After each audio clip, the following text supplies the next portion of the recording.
नमस्कार मित्रांनो, स्वागत आहे तुमचं आपल्या RJGK एज्युकेशन या यूट्यूब चॅनलवर। मित्रांनो, आज आपण इथे खूप महत्त्वाचा विषय घेऊन आलो आहे, तो म्हणजे भारतीय राज्यघटना।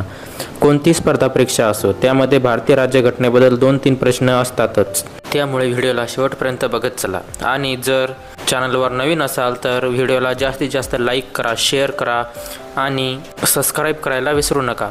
सोबतच बेल आयकॉनला क्लिक करा जेणेकरून आमची प्रत्येक व्हिडिओची अपडेट तुमच्यापर्यंत पोहोचेल। चला तर व्हिडिओला सुरुवात करूया। आपला पहिला प्रश्न आहे, भारतीय राज्यघटना कधी अंमलात आली? तुमचे ऑप्शन आहेत: ए 15 ऑगस्ट 1947, बी 26 नोव्हेंबर 1949, सी 26 जानेवारी 1950 आणि डी 30 जानेवारी 1950।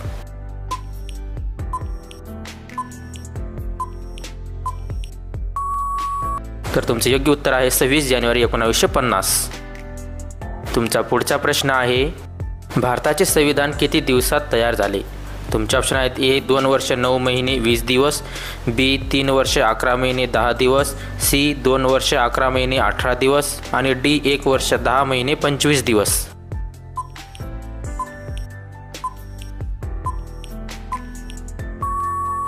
तर तुमचे योग्य उत्तर आहे 2 वर्ष 11 महिने 18 दिवस भारतीय राज्यघटना तयार होण्यासाठी लागले होते। तुमचा पुढचा प्रश्न आहे, भारतीय राज्यघटनेची प्रस्तावना कोणत्या तारखेला स्वीकारली?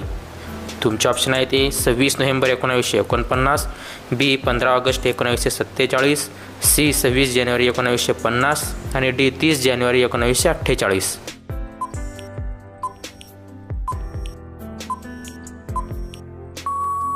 तर तुमचे योग्य उत्तर आहे 26 नोव्हेंबर 1949। तुमचा पुढचा प्रश्न आहे, भारतीय राज्यघटनेत सुरुवातीला किती कलमे होती? तुमचे ऑप्शन आहेत: ए 395, बी 420, सी 380 आणि डी 410।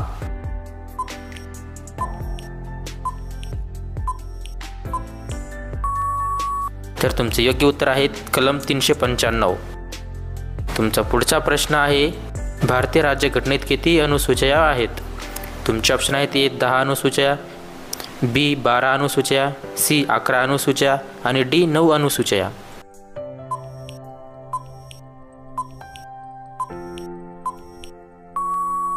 तर तुमचे योग्य उत्तर आहे 10 अनुसूच्या। तुमचा पुढचा प्रश्न आहे, भारतीय राज्यघटनेत किती भाग आहेत? तुमचे ऑप्शन आहेत: 20 भाग, बी 22 भाग, सी 25 भाग आणि डी 18 भाग।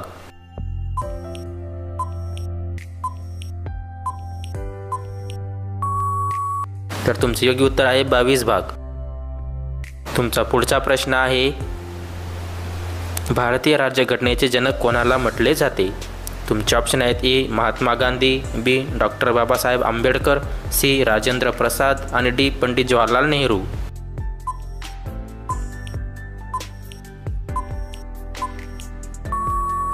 तर तुमचे योग्य उत्तर आहे डॉक्टर बाबासाहेब आंबेडकर। तुमचा पुढचा प्रश्न आहे, भारत हे राज्याचा संघ असेल ही घोषणा कोठे आहे? तुमचे ऑप्शन आहेत: ए प्रस्तावना, बी अनुच्छेद 1, सी भाग 3 आणि डी भाग 5।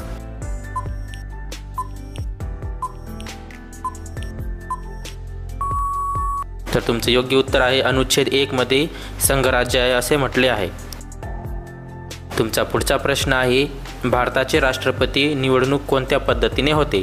तुमचे ऑप्शन आहेत: ए थेट मतदानाद्वारे, बी गुणोत्तर प्रतिनिधित्व पद्धत, सी लॉटरी प्रणाली आणि डी मंत्रिमंडळाची निवड।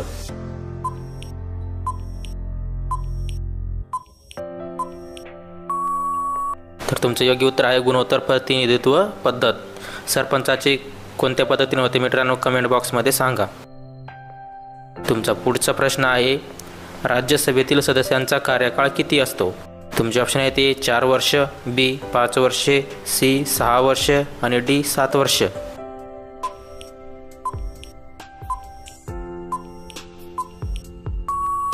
तुमचे योग्य उत्तर आहे 6 वर्ष। तुमचा पुढचा प्रश्न आहे, मूलभूत कर्तव्ये कोणत्या घटनादुरुस्तीने समाविष्ट केली? तुमचे ऑप्शन आहेत: ए 40वी घटनादुरुस्ती, बी 42वी घटनादुरुस्ती, सी 44वी घटनादुरुस्ती आणि डी 46वी घटनादुरुस्ती।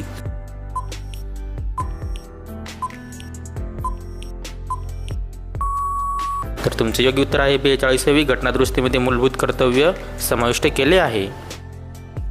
तुमचा पुढील प्रश्न आहे, संविधान सभेचे पहिले अध्यक्ष कोण होते? हा खूप गोंधळून जाण्याचा प्रश्न आहे मित्रांनो. तुमचे ऑप्शन आहे ते डॉक्टर बाबासाहेब आंबेडकर, बी सरदार वल्लभभाई पटेल, सी डॉक्टर राजेंद्र प्रसाद आणि डी सच्चिदानंद सिन्हा.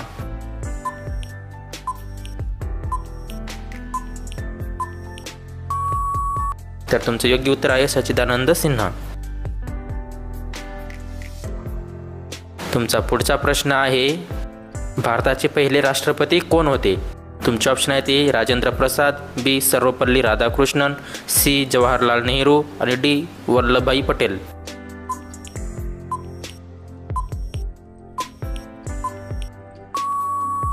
तर तुमचे योग्य उत्तर आहे डॉक्टर राजेंद्र प्रसाद. तुमचा पुढचा प्रश्न आहे, राज्यघटना ही लिहिलेली सर्वात मोठी संविधान कोणत्या देशाची आहे?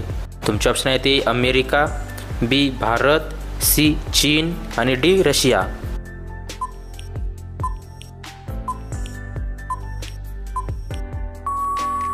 तर तुमचे योग्य उत्तर आहे भारत. तुमचा पुढचा प्रश्न आहे, सार्वत्रिक प्रौढ मतदानाचा अधिकार कधी देण्यात आला?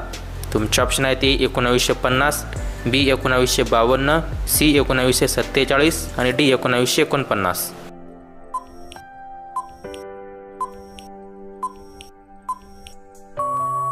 तर तुमचे योग्य उत्तर आहे 1950 रोजी सार्वत्रिक प्रौढ मतदानाचा अधिकार देण्यात आला. तुमचा पुढचा प्रश्न आहे, भारतामध्ये संविधान दिन कधी साजरा केला जातो? तुमचे ऑप्शन आहेत ए 26 जानेवारी, बी 26 नोव्हेंबर, सी 15 ऑगस्ट आणि डी 30 जानेवारी.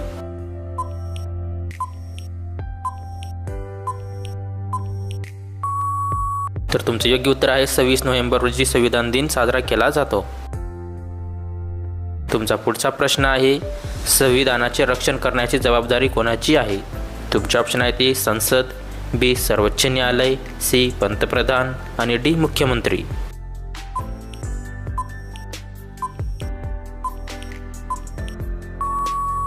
तुमचे योग्य उत्तर आहे सर्वोच्च न्यायालयाची जबाबदारी असते.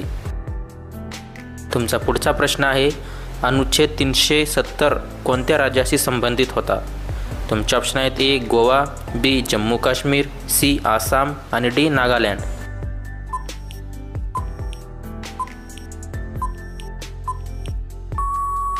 तुमचे योग्य उत्तर आहे जम्मू काश्मीर. तुमचा पुढचा प्रश्न आहे, भारतात सर्वोच्च न्यायालयाची स्थापना कधी झाली? तुमचे ऑप्शन आहेत ए 1947, बी 1950, सी 1952 आणि डी 1949.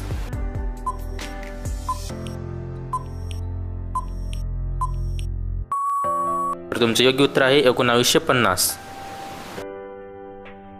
तुमचा पुढचा प्रश्न आहे, राज्यपालाची नियुक्ती कोण करतो? तुमचे ऑप्शन आहेत ए मुख्यमंत्री, बी पंतप्रधान, सी राष्ट्रपती आणि डी सर्वोच्च न्यायालय.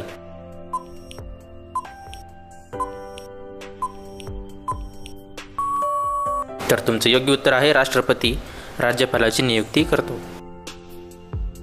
तुमचा पुढचा प्रश्न आहे, लोकसभेतील सदस्यांची जास्तीत जास्त संख्या किती असू शकते? तुमचे ऑप्शन आहेत ए 552, बी 550, सी 545 आणि डी 560.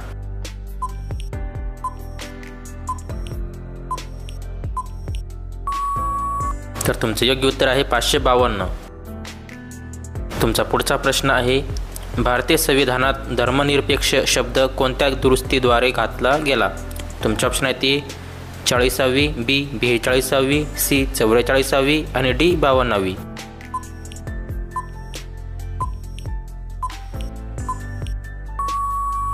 तुमचे योग्य उत्तर आहे 42व्या घटनादुरुस्तीमध्ये धर्मनिरपेक्ष शब्द घातला आहे. तुमचा पुढचा प्रश्न आहे, सर्वोच्च न्यायालय कोठे आहे? तुमचे ऑप्शन आहेत ए मुंबई, बी दिल्ली, सी चेन्नई आणि डी कोलकाता.